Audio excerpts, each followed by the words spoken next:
The claim of Novak Djokovic to being the greatest of all time in tennis is well supported by various factors, in my view. But the debate around this assertion is always contentious. In a recent statement at Wimbledon 2023, Djokovic acknowledged Carlos Alcaraz's exceptional skill set, noting the young player's incorporation of elements from the game of him personally, Roger Federer, and Rafael Nadal.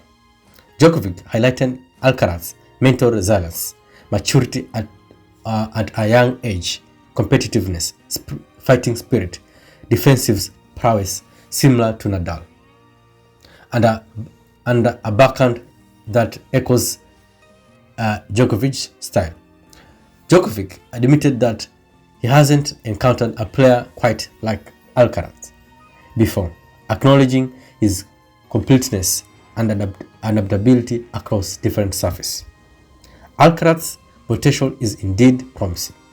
His augmentation and the best attributes from three tennis legends presents a unique and a formidable skill set.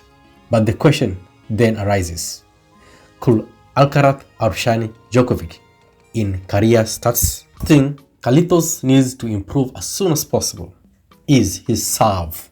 Both his first and second serve have been a weak link in his game, leading to frequent breaks of his serve. Although Alcaraz managed to compensate by breaking his opponent's serve, his losses often stemmed from his inability to hold his own serve.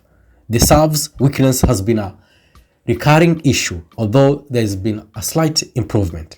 Alcaraz's serve, a fundamental aspect in the game, needs a significant enhancement.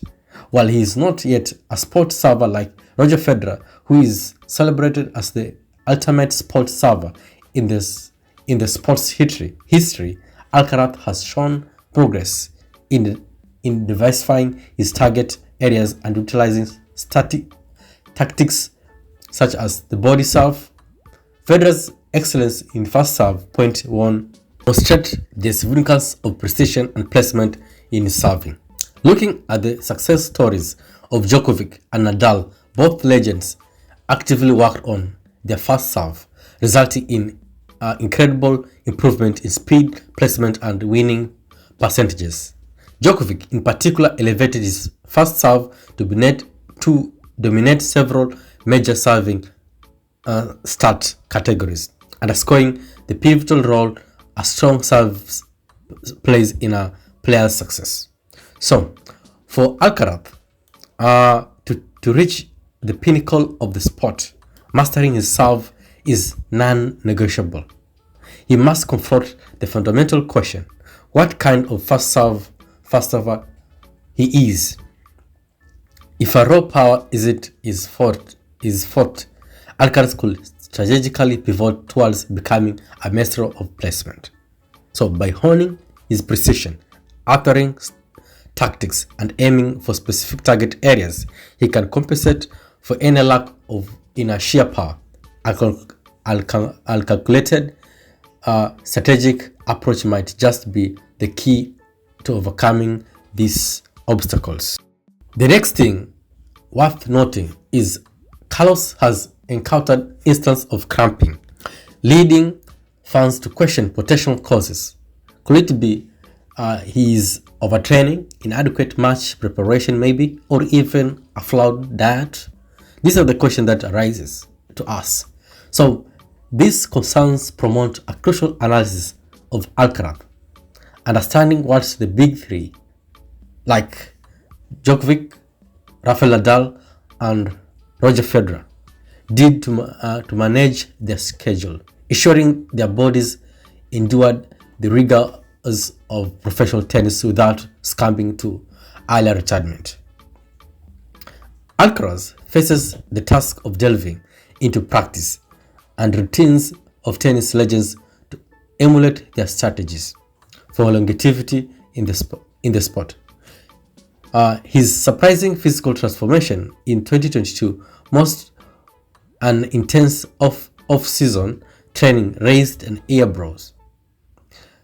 However, it's troubled that Djokovic, known for his endurance in grueling 5-set matches, isn't particularly that buff, nor was Roger Federer.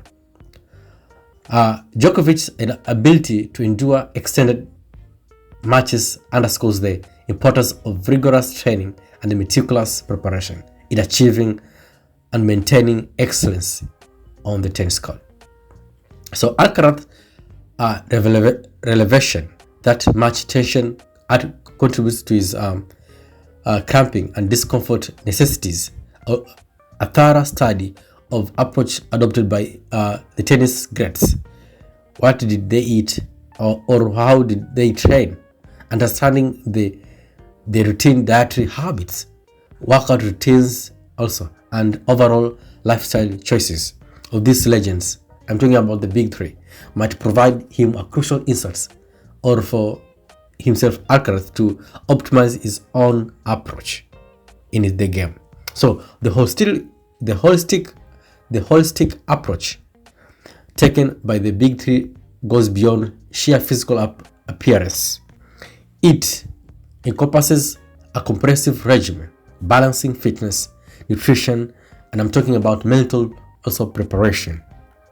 Alcaraz must grasp these facets to fortify his body and mind for the demands of professional tennis.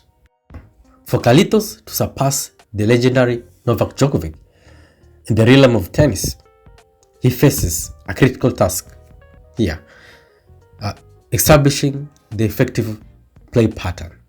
So in the game of tennis, the notion of deliberately aiming for shorter points is usually the risk move.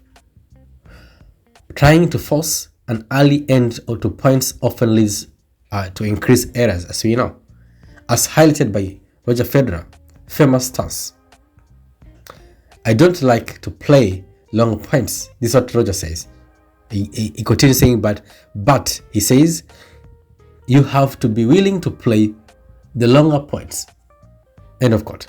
However, Alcaraz's health concerns, notably struggling with plantar fasciitis,